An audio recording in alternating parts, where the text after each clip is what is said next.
Eu quero trazer uma outra discussão também, porque a medida que ampliou a isenção de impostos a pastores e igrejas foi derrubada pela Receita.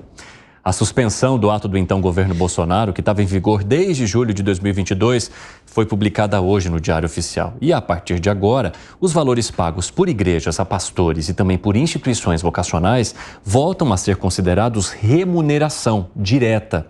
Antes, só eram consideradas remunerações as frações, as partes do pagamento referentes às aulas ou a uma atividade laboral propriamente dita.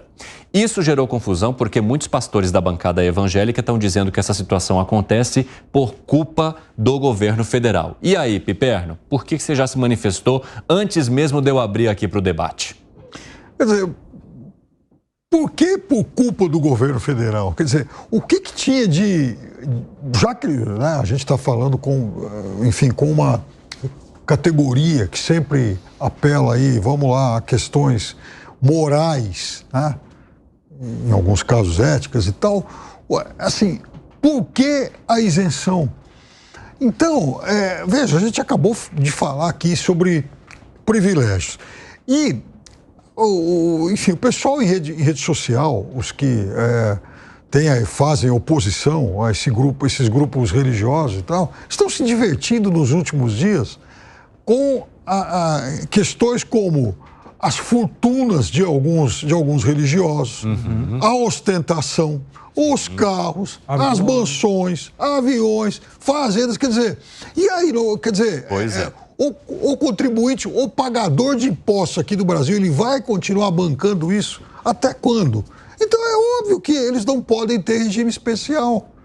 Fala, Gustavo Segré. Quando eu fiz o curso de piloto de avião, no hangar em frente, em Jundiaí, tinha um avião lujosíssimo. E? Era de uma igreja. Eita. Então você fala, a religião é absolutamente fundamental para qualquer sociedade, independente da crença de cada um. Isso não entra em discussão. Mas por que deveria ter isenção? Não tem lógica que tenha isenção. Mas aí, respondendo à dúvida do Piperno, eu acho que não é uma culpa do governo, sino que talvez teve uma promessa incumprida. E aí, então, a pessoa fala, peraí, você me vendeu um peixe e está me entregando outro. Então, essa é a reclamação, na minha opinião. Não tem a ver com, efetivamente, ser uma culpa do presidente Lula, do governo, de tirar a isenção. Talvez tinha uma promessa feita que não cumpriram. E por causa desse não cumprimento, então, a reclamação. Bom, mas acho que pelo menos em relação a esse governo, que pode ter 1 milhão de defeitos, mas assim... com determinados grupos religiosos, eu imagino que ele não tenha feito... Ele não tenha esse tipo de dívida, né? Porque ele não tinha lá muita relação, né? Já não teve muita articulação nem muita promessa. Então, quando não se tem muita promessa, não se tem dívida. Pelo menos não com esse setor aí.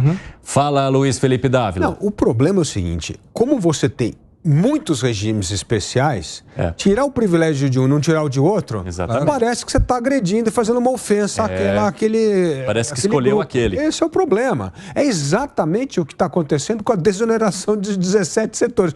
Por que de 17 e não de 25 ou de todos os setores, como a gente defende, né? Então, assim, a lei tem que ser igual para todos. Só que isso é muito difícil na nossa cultura.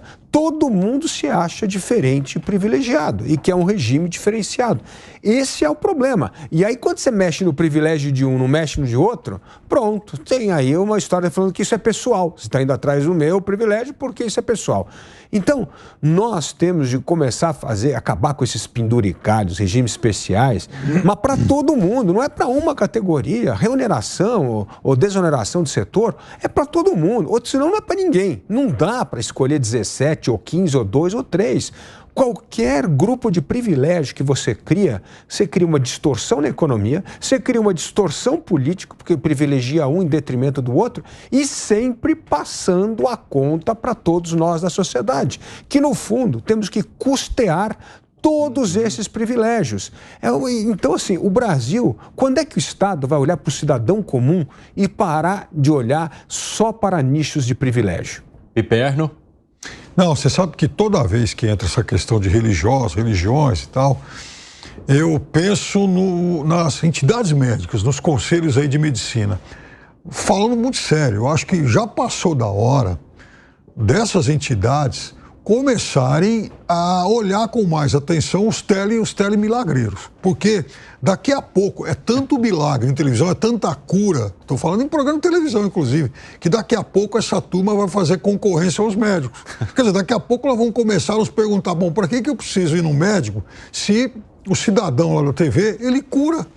Não, mas eu acho que tem uma coisa importante aqui, que não é só salário.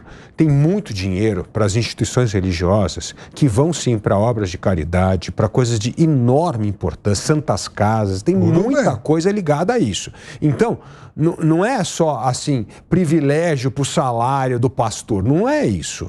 Então, por isso que eu estou dizendo, a gente precisa entender as coisas. Tem muito dinheiro hoje nessas entidades religiosas que são fundamentais para trabalhos de educação, de caridade, de assistência, de saúde, inclusive. Então, assim, não é assim, não dá para generalizar tudo. O que eu estou dizendo é que precisa ter uma política pública para acabar com categorias de privilégio. É isso que precisa ter.